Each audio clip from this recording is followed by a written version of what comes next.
रामधारी सिंह दिनकर सामाजिक और आर्थिक समानता के खिलाफ कविताओं की रचना की। उर्वशी को छोड़कर दिनकर की अधिकतर रचनाएं वीर रस से ओतप्रोत हैं। भूषण के बाद उन्हें वीर रस का कवि माना जाता है। हरिवंश राय बच्चन ने कहा था, दिनकर जी को एक नई बल्कि गद्य पद्य भाषा और सेवा के लिए अलग अलग 4 ज्ञानपीठ पुरस्कार दिए जाने चाहिए। रामवृक्ष बेनीपुरी ने कहा था, दिनकर जी ने देश में क्रांतिकारी आंदोलन को स्वर दिया। नामवर सिंह ने कहा, दिनकर जी अपने युग के सचमुच सूर्य साहित्यकार।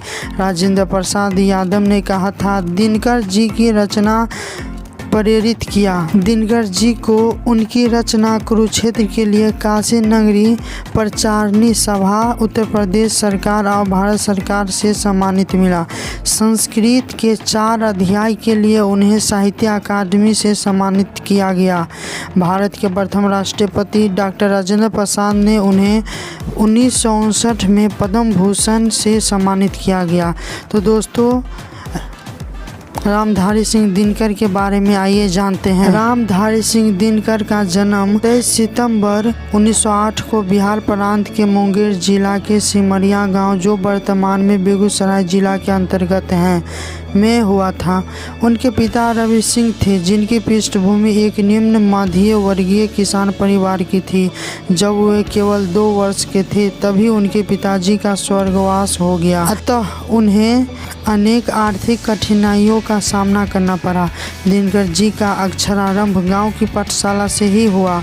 सन 1932 में इतिहास विषय से बीए ऑनर्स की परीक्षा उत्तीर्ण की। बीए पास कर काफ़ी भटकने के बाद उन्हें बरबीघा स्थित एक नए उच्च विद्यालय में प्रधानाध्यापक की नौकरी मिली। दिनकर की पहली कविता वर्ष 1924 से 25 में जबलपुर के छात्र सहोदर पत्र में छपी। 1928 में सरदार वल्लभ भाई पटेल के देखरेख में हुए किसान सत्याग्रह से संबंधित विषय पर दिनकर जी ने 10 गीत लिखे, जो विजय संदेश नाम से पुस्तिका में छपे हैं। दिनकर का पहला कविता संकलन रेणुका 1935 में प्रकाशित हुआ। सन 1946 में दिनकर की सबसे महत्वपूर्ण रचना कुरुक्षेत्र प्रकाशित हुए। सन 1961 में उर्वशी का प्रकाशन हुआ। साहित्य जगत में इस काव्य रचना का अभूतपूर्व स्वागत हुआ। कामायनी और अंधायुग के बाद उर्वशी ने एक बड़े सहृदय समुदाय को अपनी ओर आकृष्ट करने में सफलता हासिल की। इसकी जितनी प्रशंसा हुई उतनी आलोचना भी हुई। उर्वशी 20वीं सदी की कालजयी रचना प्रमाणित हुई। दिनकर को कई प्रसंगों में विदेश यात्रा का भी सुयोग प्राप्त हुआ। सन 1959 में भारत के प्रथम राष्ट्रपति डॉक्टर राजेंद्र प्रसाद ने उन्हें पद्म भूषण की उपाधि से सम्मानित की। जनवरी 1964 में वे भागलपुर विश्वविद्यालय के कुलपति नियुक्त हुए। सन 1971 में उन्हें हल्का सा पक्षाघात हुआ। शारीरिक अस्वास्थ्य के बावजूद दिनकर अपनी दिनचर्या में बाधा नहीं आने देते थे। एक दिन उन्होंने मद्रास और वहां से तिरुपति जाने हेतु प्रस्थान किया।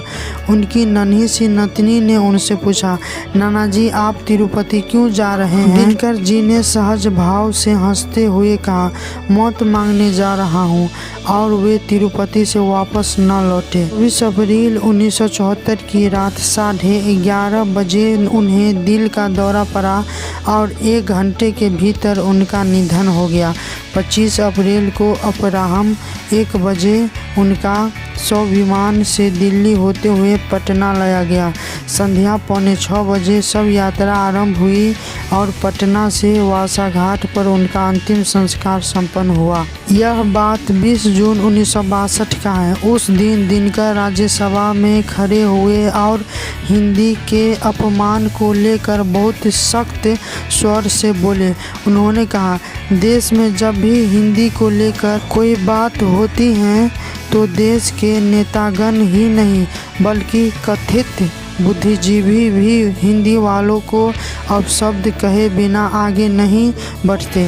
पता नहीं इस परिपाठी का आरंभ किसने किया, लेकिन मेरा ख्याल है कि इस परिपाटी को प्रेरणा प्रधानमंत्री से ही मिली।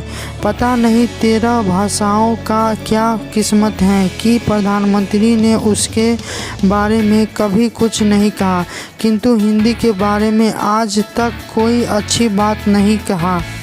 मैं और मेरा देश पूछना चाहता है कि आपने हिंदी को राष्ट्रीय भाषा इसलिए बनाया ताकि 16 करोड़ हिंदी भाषियों को रोज अपशब्द सुनाई। क्या आपको पता भी है इसका दुष्परिणाम कितना भयावह हो सकता है? यह सुनकर पूरी सभा सन्न रह गई।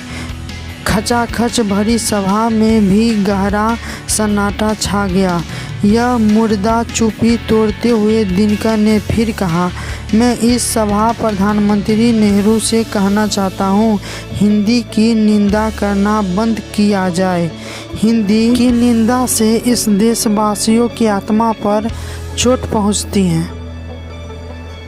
ओके दोस्तों, फिर मिलेंगे हम अगले वीडियो में। अभी के लिए बाय। लाइक कर दीजिए, शेयर भी ज़रूर कीजिए।